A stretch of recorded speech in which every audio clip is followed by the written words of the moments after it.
Kobe, you know what? What's that, Barry? You better go red or you'll end up dead. Was that the slogan? I think that was the slogan, I right? think so. What's going on, guys? My name is Barry. This is Colby. And this is Who Watches This. Theme music. What's going on, guys? Welcome to the last movie of... Supernatural westerns. I don't know if this falls under that category.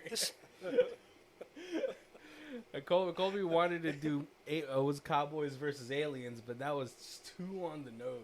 Right. Yeah, I'm like, oh, there's 9,000 people have reviewed that, but only like 4 have reviewed this one. You know, and that's shockingly low for a full moon movie. Right? With its biggest star being the girl from Mortal Kombat Annihilation. No, actually, scratch that. I can't say that. It is Star Trek. George Takei. George friggin' Takei. Also, Julie Newmar, Catwoman from the original Batman, Adam West Batman series. Oh, yeah, but then she had the mask on the whole time. That's true. Yeah. But before we get into telling you what the movie is, guys, I got a little Dr. Seuss ditty for you guys. Daddy gone. Daddy dead. Daddy got pumped with the lead. So Gaunt goes looking for Zack, but it seems like he ain't too right in the head. Will he be able to take on the cow, or will he simply take a bow out of this situation? Today, Colby will be telling you about the 1994 Full Moon House production, Oblivion. Oblivion. All right, Not the Tom Cruise Oblivion. The good one. I actually love the Oblivion with Tom Cruise.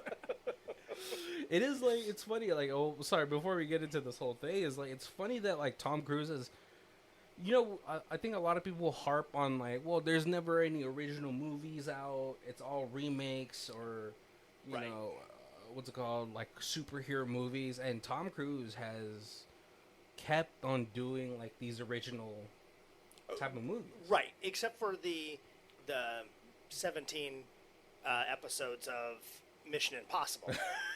Yeah, but they're all, they're all still good. They are. And they are distinctly different than each one. Yes. He is American Jackie Chan, too. Yep. That's why. Dude is 61 years. Right, and does so much of his own stunts. Yeah, but, like, he had, like, Oblivion, he had an Edge of Tomorrow, or, like, the ones that kind of come to mind. Right. And both... Minority Report. Oh, Minority Report. And, like, but, like all of those bomb until they get to, like, the Blu-ray or AV, you know... and all that stuff, and then, like, everyone praises it, and it's like, well, this is why we can't have nice things, because you guys keep letting these original movies bomb.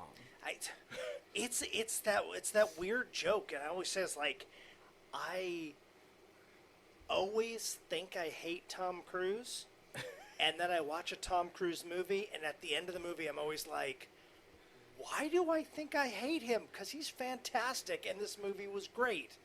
And then by the time the next movie comes out, I'm like, I don't want to see that. I hate Tom Cruise. And then somebody makes me see it, or it comes out and just happens to whatever, and I watch it. I'm like, that was so good. Why don't I like him? It's because, like, on his downtime, he talks about Scientology. Hey, he's not pushing it on me. Yeah. I am totally okay with that. But today we're not going to be talking about any of those big budget blockbuster movies. We're talking about a full moon. This was $1.5 million. Oh, that is a lot for a full moon. It is, and it got released by Paramount. It's wild that this movie is 1.5 million versus, like, Dollman and Demonic Toys, which it from the looks of those movies take an extensive more amount of work than this one does. Right. This one, I was going to say it has bigger name actors and actresses, but this was old enough that they might not have been, because the Gaunt was Lurch from Addams Family. Yeah. The Red Eye he's in He's in a ton of stuff. I totally recognize him, but he's that like actor like, oh, I recognize his face, but I don't really know what else he was in. He's always playing the bad guy in like Another 48 Hour. He was Wishmaster. He was the genie. Oh, the djinn. He was the djinn. So, but like he's covered in makeup in that too, so like it's hard to tell. Right. Meg Foster, she was like Evil Lynn from He-Man, live action He-Man. But yeah, she was like 90s like horror movie staple. Oh yeah, like 80s, 90s. Yeah, she was in They Live. So like, but like this is like B movie actor like A-list. Oh yeah. Yeah, and obviously, we have like sci-fi legend George Takei. Right. I feel like he gets like fourth billing when we talk about Star Trek, OG Star Trek. Hey, yes. But like, for like, when did Star Trek originally come out? The 70s? Yeah, right? Early 70s? Yeah, late? like for the early 70s, for an Asian person to be on TV, and as prominent of a role he had. You gotta, like, he's pretty top billing. Right. Oh my. he has such a good voice too. And obviously you said Julie Newmar as Miss Kitty, which is funny because she's playing a cat character. Right, always. Isaac Hayes has a small part. Oh yeah, he was the bartender. Yo. I was like, why does he look so familiar? It was like perplexing to me because I was like, I know who that is, but I can't place my finger on him. Chef from South Park. Also, I give you the most random version of him. Also, another prominent Scientologist.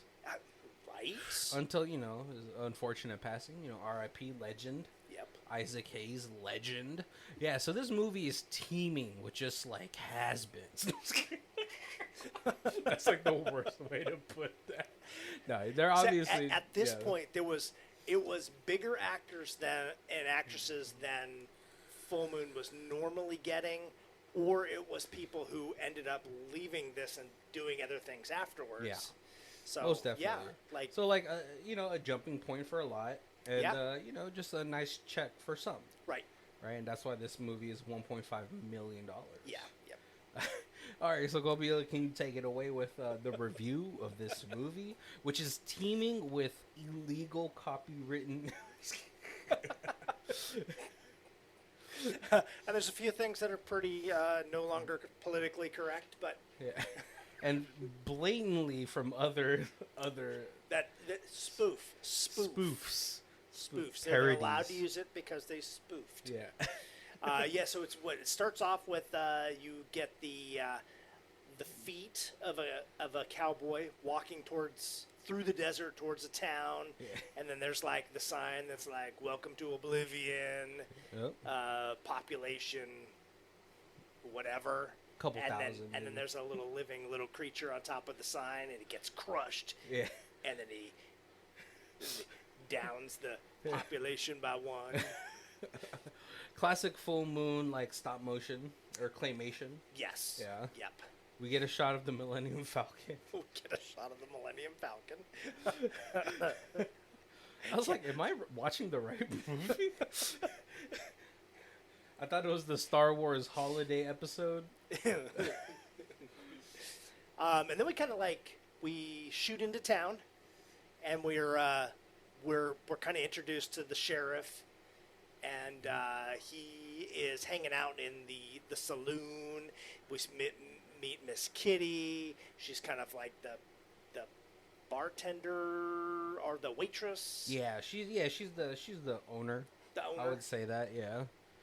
Oh yeah, and then the marshal is played by Lieutenant Warren Garfield from the Flash TV series. Yes. That's super like. And then Meg Foster is his deputy. She is a cyborg. Oh, which is pretty cool. And you get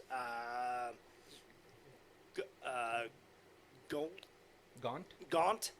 We meet Gaunt for the first time. Gaunt walks in, very menacing, tall top hat. Everybody scatters. because they're like, oh, wherever Gaunt is, death follows him. And it turns out that he is he owns the funeral home, and he just has premonitions of when people die, so he always just kind of shows up right before somebody passes. And so, yeah, which is like a terrible omen. And just like a terrible like stigma to have, I guess. Like, why would you like double down on your power? Like, well, if I can, I guess it's smart. He's like getting good business. Right. True. Yeah. No competition because he's always there first. Yeah. Yeah, and the sheriff is like, "Oh, what are you doing here, Gaunt? Wherever you go, death follows." Yep. And then we got Red Eye pops up, and it's the first time you get to see his scaly, snaky face and his big jeweled red eye. Yeah, jeweled eye. Just a little treasure troll. Instead of sticking it in your belly button, you stick it in your eye hole. I thought his species should be able to regenerate stuff like that, you know, because he does later on. He does, right? Yep. So he taunts the sheriff a little, kind of calls him out and be like, "Hey, Yellow sheriff, belly. Yeah, coward, yellow belly. Why don't you come out here and make me leave," kind of thing. But in the meantime, one of his cronies buries a glowy little gem in the middle of the road, and it turns out the glowy little gem kind of is like a like an EMP, right? Yeah. It messes with like electronics or something. Right, and so the sheriff has got his sheriff badge has got like a shield in it, but when the little glowy rock is around, it doesn't work. Yeah. See, which also, like, I gotta say, is kind of unfair.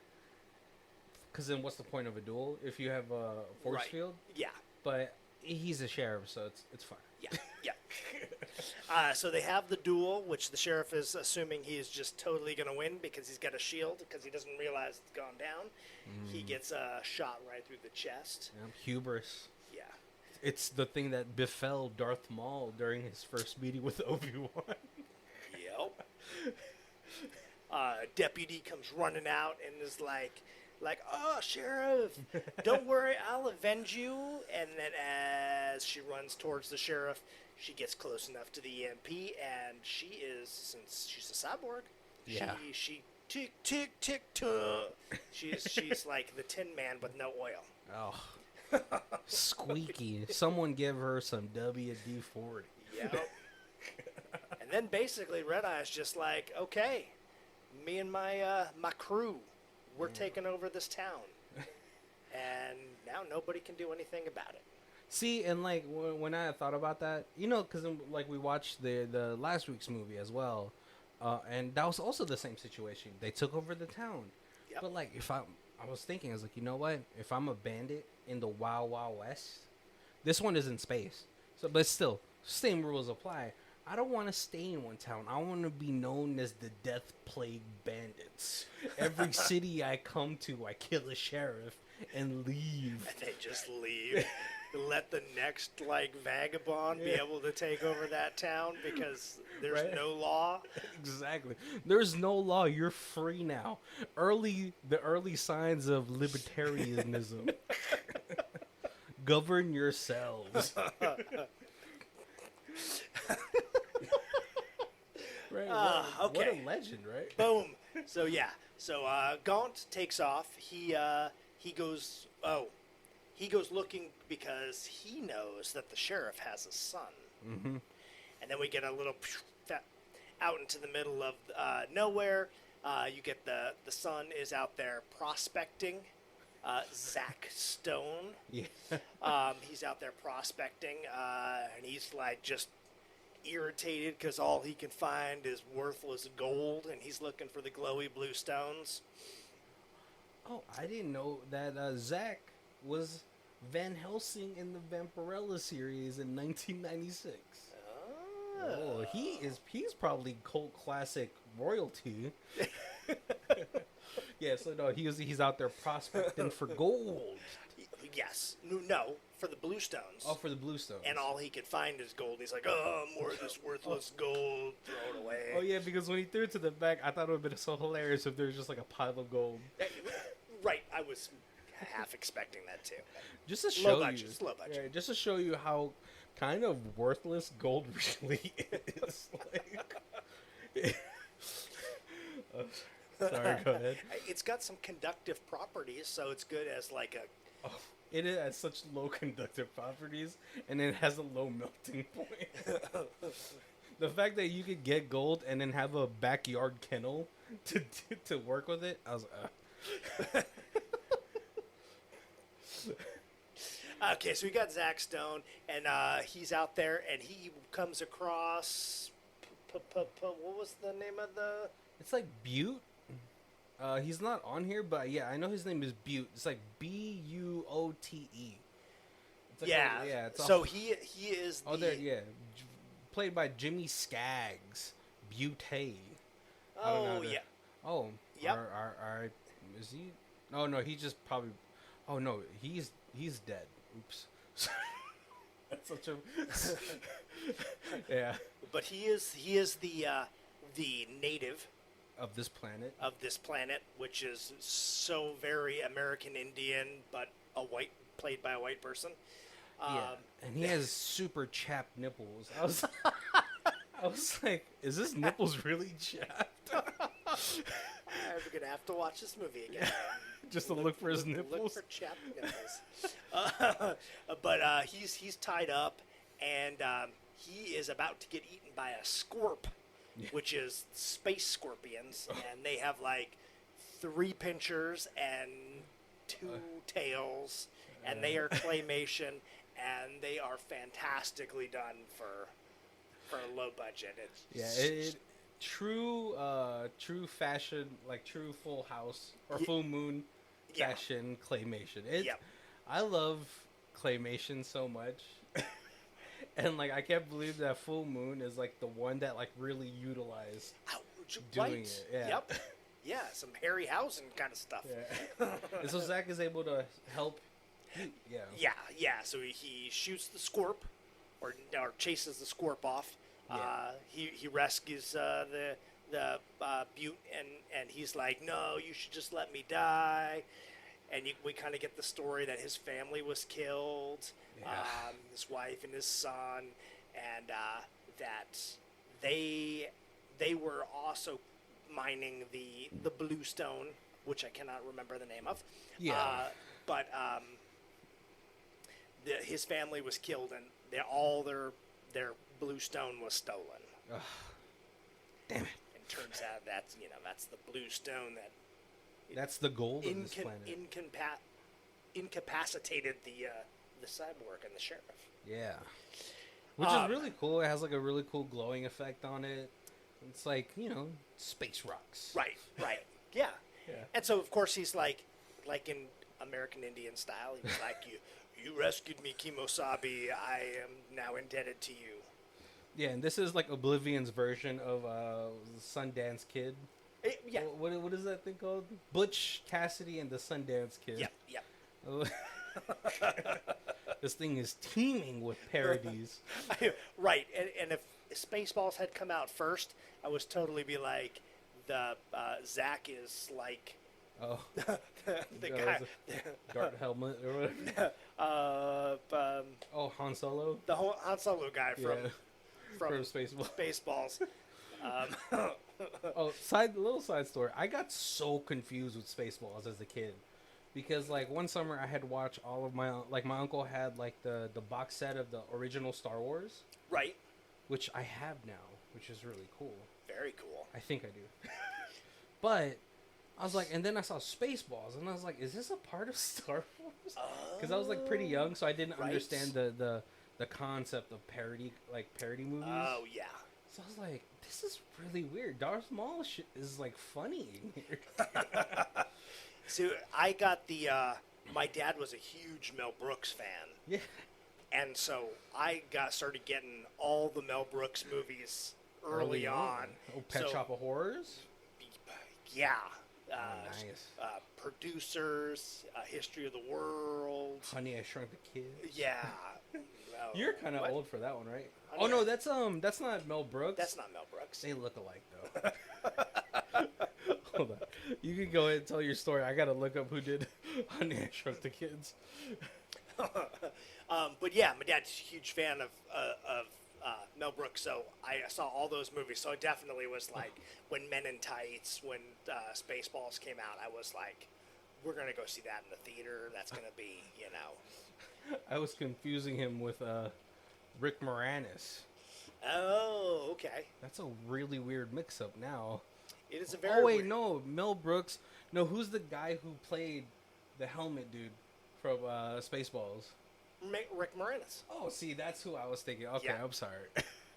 Oh, okay. Oh yeah, Mel Brooks was the writer. He also played the Emperor. Yeah. But because he always plays a small part in Yeah. his movies. Oh, is that where M. Night Shyamalan got it from? Probably.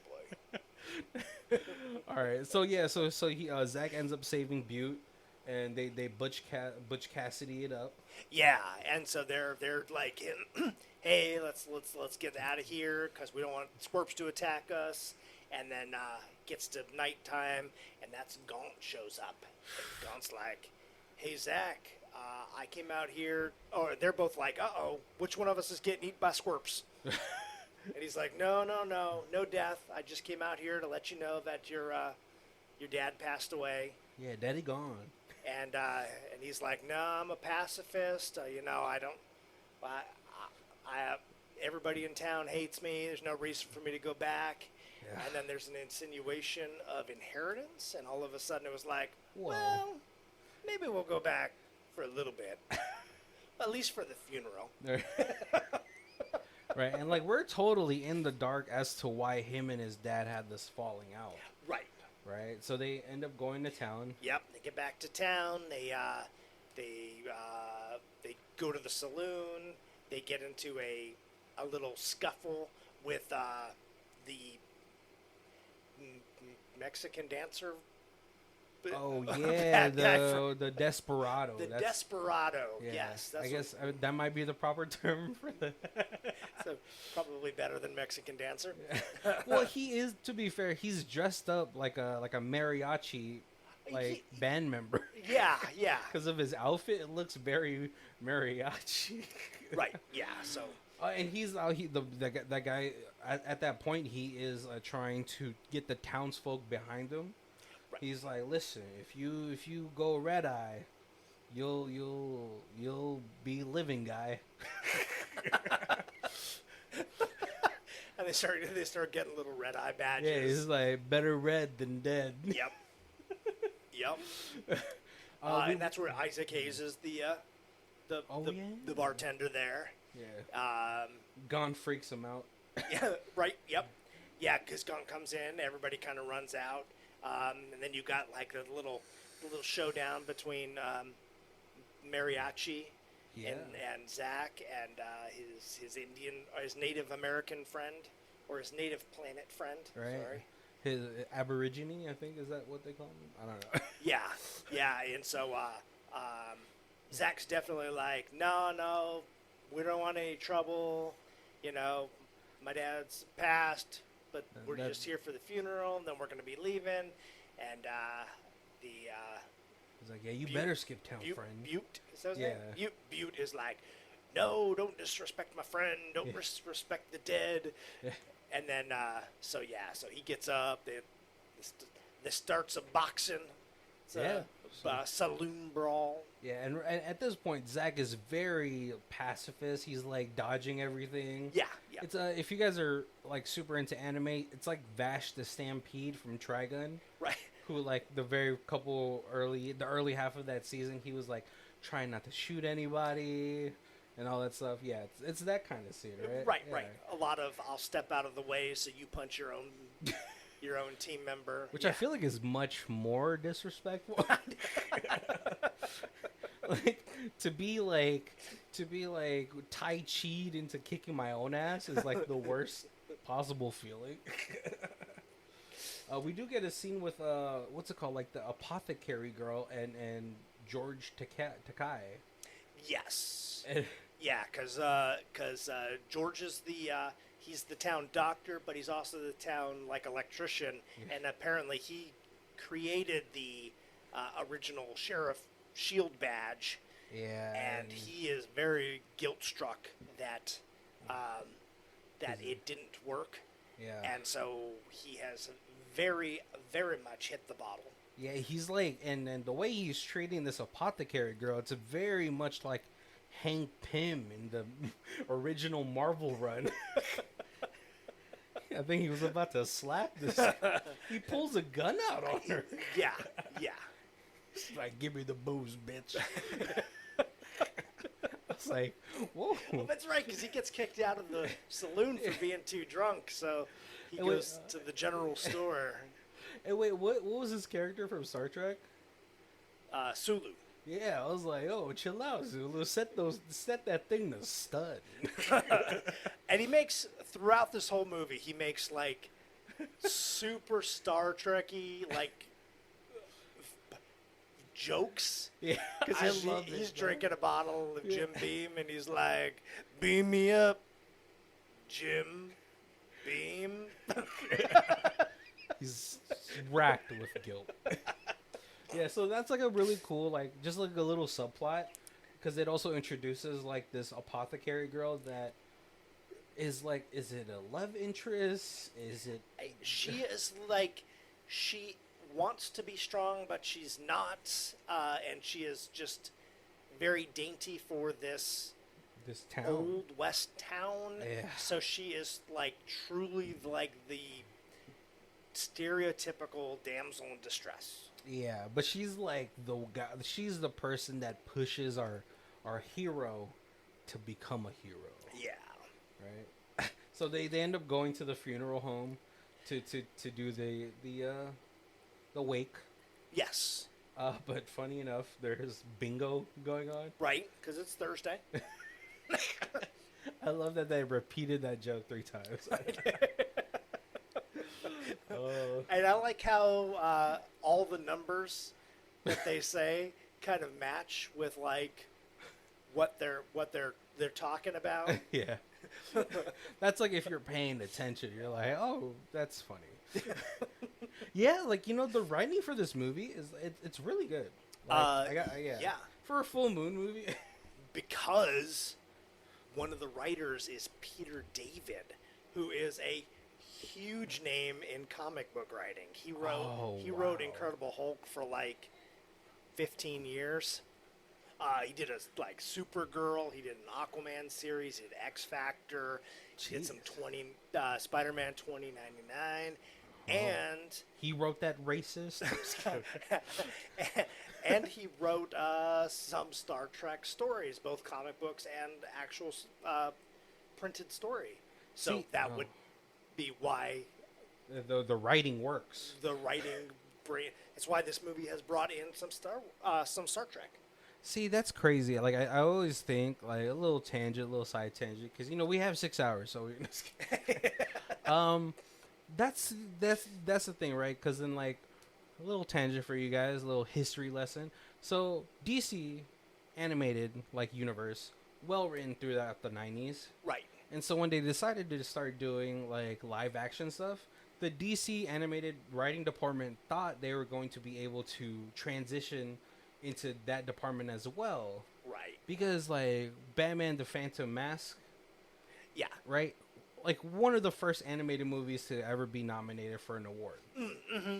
And so it was like at least not Disney. Yeah, that's not Disney, you know, and it's a comic book movie for the early 90s. That was a big deal. And so I just don't understand why they don't try to employ more comic book writers. Like, they've done this on like a monthly basis of writing dialogue that flows, that's natural, that feels good. And so that makes a lot of sense why a lot of the dialogue in this movie like is funny, it's witty, right? You know, it's appropriate for every like scene. Like he's like, yeah, when like George Takei is like looking at the Jim Beam bottle, he's like, Jim, beam me up, Jim.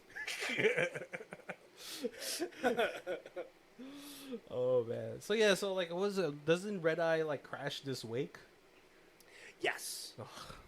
Yeah, and that's kind of the first time that Zach meets Red Eye, and he basically is just like, you know what, I don't want to be sheriff, because Red Eye's like, we're gonna crash this wake and kill the son of the sheriff because he's now the one person who's standing in our way. Yeah. But when he comes in, Zach's like, nah, no, I'm a pacifist. I'm not here for any trouble. I'm just trying to get off this rock. Yep, I'm just here for the funeral, and then And my inheritance. In my inheritance, and get off this planet. So after this, they end up going to the sheriff's station. Yep. Right. Yeah, and turns out there's not any inheritance. Son of a bitch. Maybe the inheritance is what's in the cell. But here is where they find The deputy. The deputy. That's the inheritance. Yeah, she was not really locked up, but she was put She was in the jail cell because she had gotten shot. Yeah. But I was like, you're a cyborg. Couldn't you just like bend these bars? Well, that's true. Right? Yeah. He leaves a note like attached to her back, like, "Don't worry, son. I cleaned her out, if you know what I mean."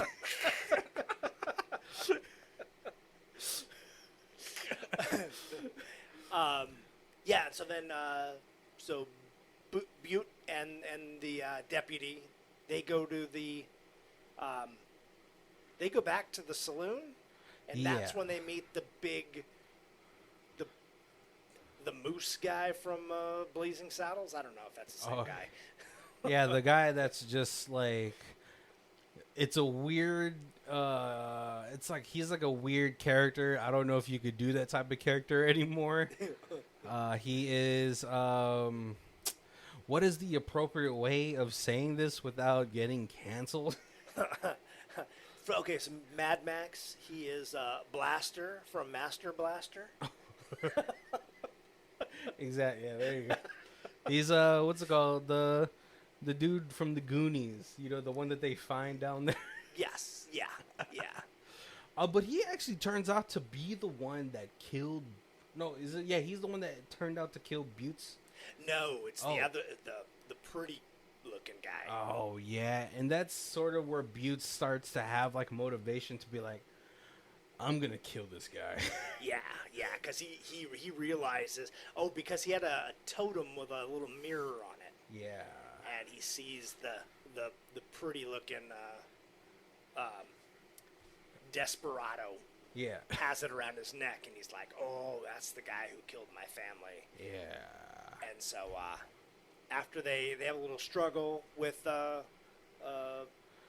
Blaster. Yeah.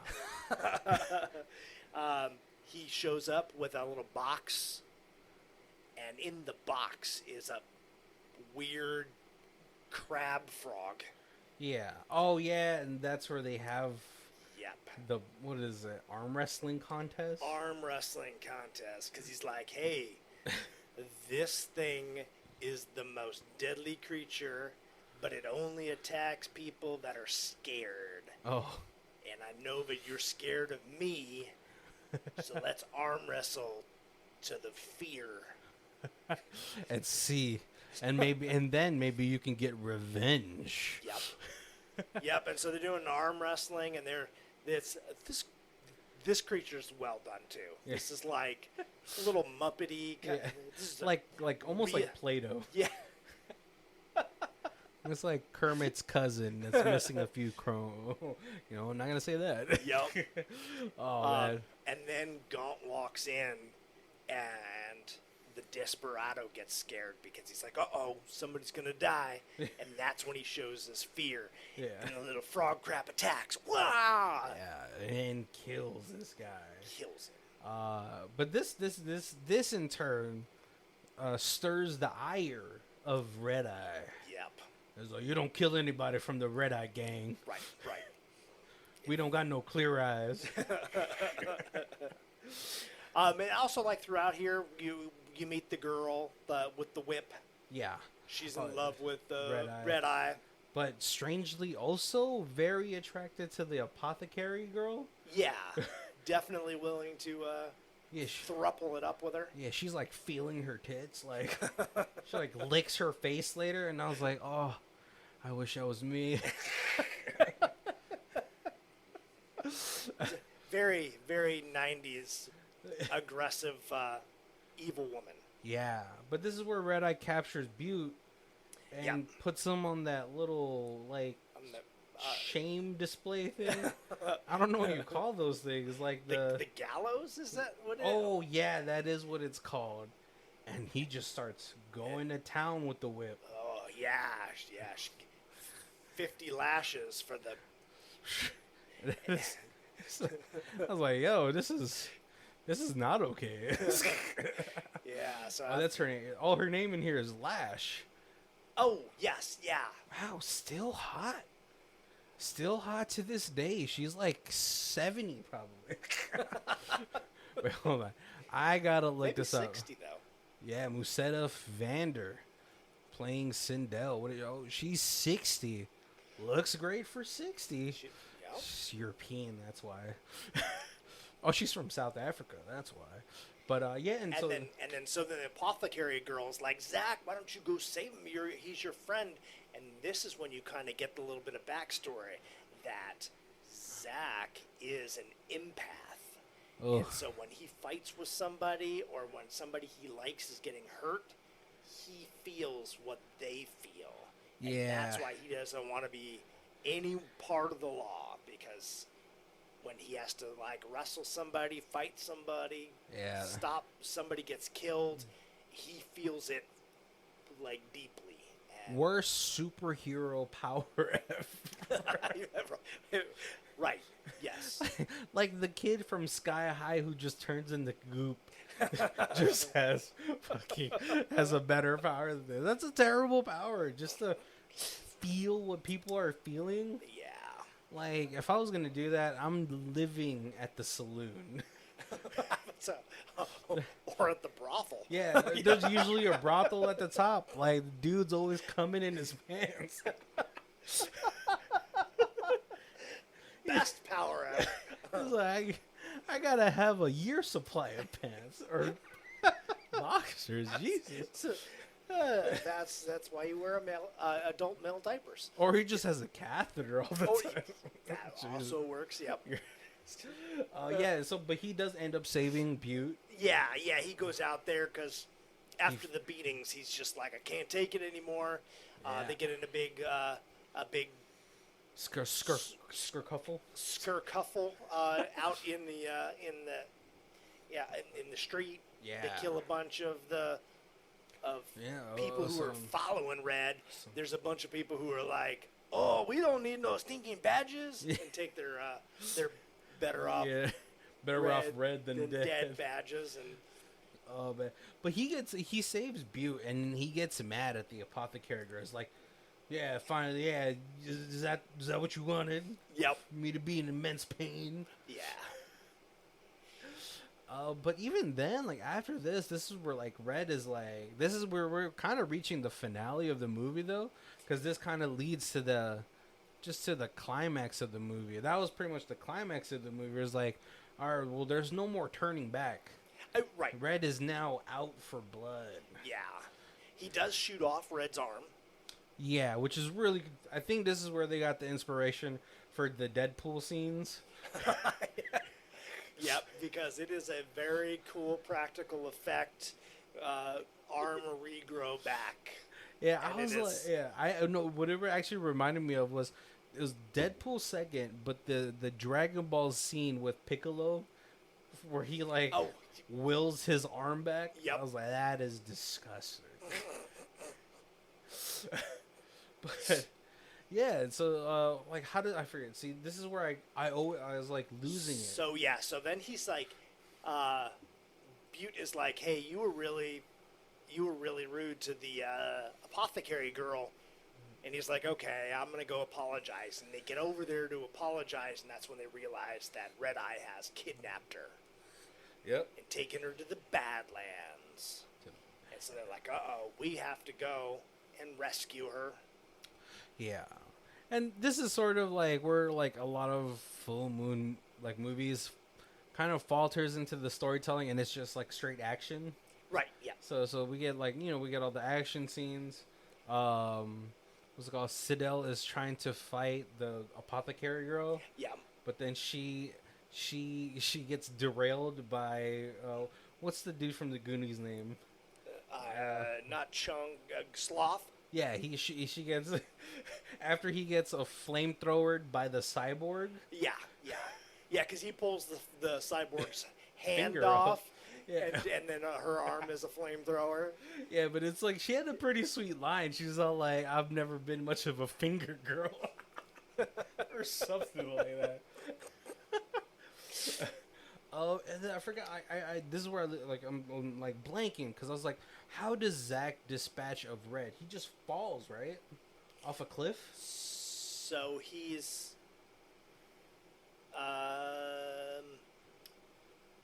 He gets he falls off a cliff, and then he gets torn apart by all those the squirps.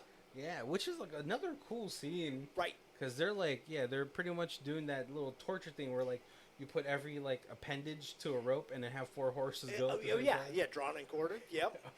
And then you could see Zach as the squirps are pulling him apart. Zach's like, my arm, my other arm, like because he's feeling the red eye getting torn apart. That's such a shitty power again. Yeah, it's not good.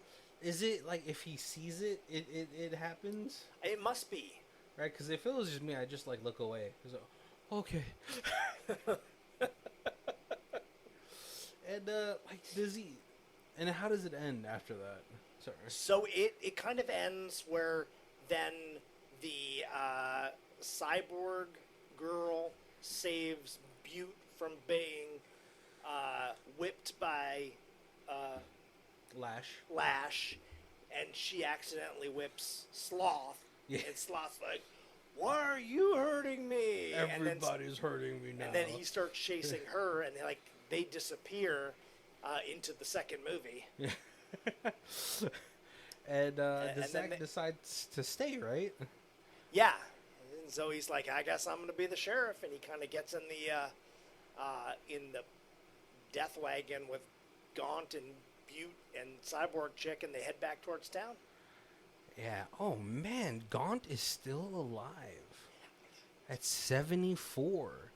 I think the last movie I saw him in was Gerald's Game. Yeah, 7 foot tall. That is actually pretty amazing for someone of that height. Usually those guys die off early. They usually seem to have more health problems. Yes, we'll say it that way. Yeah, so this movie is a lot of fun. Let's get to our other section before we move on to like the things that we loved about this movie. We have high star, low star. Colby? So we got a 10 out of 10 campy cult parody of a B movie that is fantastic. The absolute unquestioned best I've ever seen, or I'd never seen. And send up of westerns and sci-fi, including the original Catwoman, Julie Newmar, hissing at aliens, and Mr. Sulu, George Takei, drinking a certain brand name whiskey and saying, "Jim, beam me up." So many great pop references from the 60s and 70s. On Amazon Prime as an episode of 13 Nights of Elvira. Definitely a cult classic. I laughed out loud multiple times. Yeah, and only one out of 10. That's a lot. For a movie like this, you expect it to be very 50-50. 5 writers and at least 5 movies in one.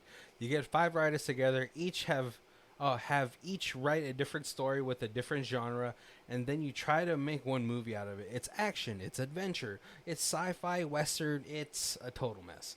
Sorry, but this movie absolutely stinks. 4.5 is giving it an awfully high rating. That said, it's movies like this that make me think I could write movies, and I can barely write. Trust me, you can't write movies. Like, This movie. Sorry. Like, let me ask you. What's your favorite parts of this movie? This it's got an interesting story. I mean, like it's pretty kind of like typical of that, you know, hey, like the family's gonna kind of avenge the the sheriff, Yeah. Save the damsel in distress kind of thing. But like it was a great mix. Like it brought that sci-fi alien Situation into the movie really well without like overdoing it. Yeah. It wasn't all like spaceship fights and stuff like that, you know. Yeah, it was like a really grounded for a space movie. Yeah. Yeah. Yeah, one thing I gotta say is like this movie, it really plays out like almost like a comic book, and that makes sense now that a comic book writer was on here. Yeah.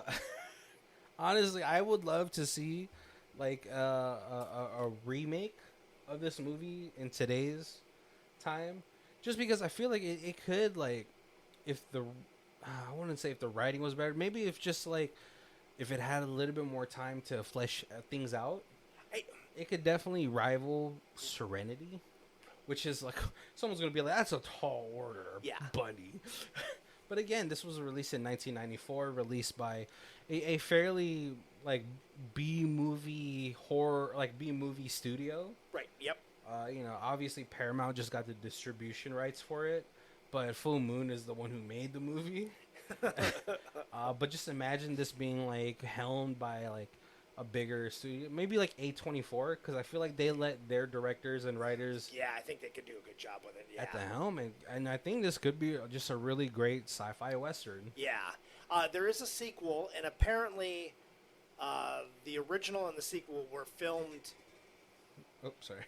Were filmed back to back. Oh. So there was like, zero lag. That's and then good. They were released like very shortly after each other. Oh, that's actually really awesome. Because like, sometimes when you take too long on a sequel, and then obviously people either like have gotten big and they don't want to do that movie. They're like, hey, I appreciate you guys. Or like, maybe they're a great like maybe they're one of those actors like, I gotta come back, like how Ben Affleck always comes back for Kevin Smith. Right. Or it's you always just get that thing where it's like, hey, now I'm just busy because people know who I am now, and I'm on a TV show, so I can't film for another 6 months. Yeah. So like it's great that they're able to do that. Or they throw away all the props and they're like, oh, hey, we're doing a sequel. Let's rebuild them all, and everybody's outfit looks a little different, and everybody's, everyone's a little bit older, right? So like that's great that they were able to do a sequel. I honestly too, like I could also see this as like a great show. Oh yeah, yeah, I could see that too. Like. HBO, come on, get on it. You guys remade Westworld and then fucked that up. I think I stopped after the first season. I was like, oh, okay, this is like, I've never seen the source material, but I was like, this is hugely devolved from what I think it should have been. Oh, it is very different from the original movie, yeah. And like another great thing is like, it being a Full Moon production, them bringing in these claymation, like, it's amazing. I always I think a lot of people like hugely underestimate the amount of time it takes to claymate anything. Yeah. Like that's why I always watch like those movies that even come out now that's claymation, just because not only like do those movies usually have a great story, but just like you could appreciate the amount of work. Right. Like That's one of the great. That's something that you could always count on for Full Moon to do. Yeah. Do they still release movies, Full Moon? They occasionally, not like they used to. They actually just did another Puppet Master recently, which I think is like the 10th one or the 12th one. They're almost rivaling Jason movies. Yeah. Honestly, just to put it out there, I think we're due for another Jason Voorhees movie. All right. It is about time. Have you guys given up? I think maybe because they came out with that video game, Dead by Daylight. That they're like, that's fine. You know, there's your Jason. Right, yeah, because you can't let Michael keep coming out with movies and not give Jason any. Exactly. Well, I guess that's fair because I think we're overdue for another Freddy Krueger movie. Just imagine, Freddy can go global now because of computers. No, yeah, the characters for this movie they're pretty relatable. Obviously, you would have to modernize a couple things, like Butte being a Native American, essentially. Probably you can take that out. Yeah, but yeah, like Red Eye, and that was really pretty fantastic acting. Yeah, he hammed it up. He's a strong character. I don't know if anyone can still top Jeremy Irons in hamming up anything. Is that his name, Jeremy Irons? Yeah. He was the one from Dungeons and Dragons, the original, right? Okay. Oh yeah. Yeah, that guy. Him, Nicolas Cage. The kings of hamming it up. And it's amazing when you're able to give these actors free reign. They're like, I want you to ham it up. Yeah. I feel like they said that to George Takei and Julie Newmar in this because they were both very over the top, but in a not in an obnoxious way. Yeah. Yeah, obviously if you know their characters, what they're famous for, right? You're like, oh, that's funny. Because then I did not recognize Catwoman. I was like, why is she acting like a cat? Is she part cat? Is she an alien or something? Right. Yeah. That's one of the only gripes I have about this movie is that you have the claymation, but Red Eye being the only alien on this alien planet. I was like, it's supposedly it takes place during 3031. So I guess that would have upped the budget immensely. Right. If they're like, okay, well, we need at least 5 or 6 more aliens. So it was like, well, do you have $500,000 to give me? And you're like, no, we don't. You got Red Eye, and that's all you get. We can afford one really good alien costume, and that's it. Yeah, because that costume is, even by today's standards, really well done. Right, and he is very active in this movie, and it stays on well. There's no time where you're like, oh, look, there's peeling or. Oh, that would have been great though. The peeling because he's a snake or something. They could have attributed that, but I just feel like it would kind of suck if they did redo it. It would just kind of suck because I know they would just make him a CG. Yeah. Which if you do it well, it could be really cool because then you can kind of give more texture to his skin. His skin can move. A skin, how it stretches out or whatever, but still we always say here, something about practical effects. True, yeah. That the regenerating arm would just, Yeah, it wouldn't be as cool. It would just look like how it did in Deadpool, which is funny, but that's because Deadpool, he's stroking somebody's face with his baby hand, and I was like, that's kind of gross. Thank God that lady was blind. It would freak me the fuck out. Ew, dude, don't touch me with that fucking hand. It's those little, finger hands that people get. Yep. And it's I was just thinking that same thing. Or that scene from the first Doctor Strange movie where his hands grow hands that grow hands. Mm-hmm. It's something about that. It's because it's so unnatural that it's gross. It's yeah, it's a little crazy. Yeah. Creepy. All right, we're coming up to our hour, so make sure to check out the rest of our stuff. Do we have a full moon month? We don't. Oh my gosh. We have Sci-Fi Channel month. Yeah. And we have Tubi original month. Yeah, that's kind of a travesty that in almost 200 episodes we don't have a full moon month. We have a few full moon movies scattered within. Yeah, which is great. Doll Man being one of them. Right. Where he's doing it with that small doll girl. Yeah, no, it's so easy to always put full moon movies in some of these months when we could sneak them in. But yeah, like we have months for you guys. There's definitely things there for you. We have video game live adaptation. We have anime live adaptation. We have Nick Cage, Danny Trejo, Jean-Claude Van Damme for you 80s action star meatheads out there. Space travel. Space travel. We have Falling Debris Month. Falling debris, space debris. Yeah. We have Trapped Month, where people are trapped in places. Yeah, so there's definitely something out there for you guys to check out. But if this is the first time you guys are joining us, make sure to check out the rest of the month so you can enjoy the rest of Supernatural Western Month. But we do our reviews in 4 different sections. We have Stream It, DVD It, Blu-ray It, and the Ultimate Box Collection. Colby, where are you at for this one? Can we do like super double Blu-ray on this one? To get the second one. Yeah, I would. Ultimate blocks collection with part 1 and part 2. Yep. Yeah, this one's pretty fun. Like, I mean, obviously, like I've said before, I'm not a huge Western fan, but you throwing an alien in there, ghost stuff, it spices it up. It seasons this movie up. Yes. And just because it has a second movie that's filmed back to back, I think this is going to be a pretty easy Blu-ray pickup for you guys. If you guys just enjoy it, like, just movies like this. And Full Moon's pretty good on like putting extras. So if you had like a Blu-ray that I'm sure they've got a making of, some behind the scenes. Yeah, like talking with the cast. Bloopers, the cast. Yeah. Full Moon has. They're not short of like extras, because then also like I think it's like one of the only production studios I know that really takes pride into the work that they put into these movies. Strangely enough for me to say, but mainly because a lot of their movies are stop motion claymation, stuff that like back then especially required a lot of like work. Right.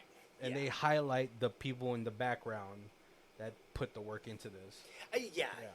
You would you probably more likely have interviews with those people who are like doing the claymation than you would with the actors. Yeah, which is like something that's like, oh, that's cool because it's like little unsung heroes of the movie magic that we get to experience. Right. Oh, absolutely. Yeah.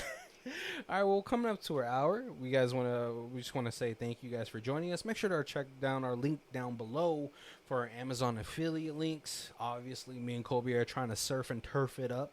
Oh yeah. With our Canadian tuxes, if Roadhouse does surf and turf, I feel like, do they? I never been. You also have you been? I have not. Also, I know. Oh man, well, one of these days we're gonna have to have a team dinner. Right.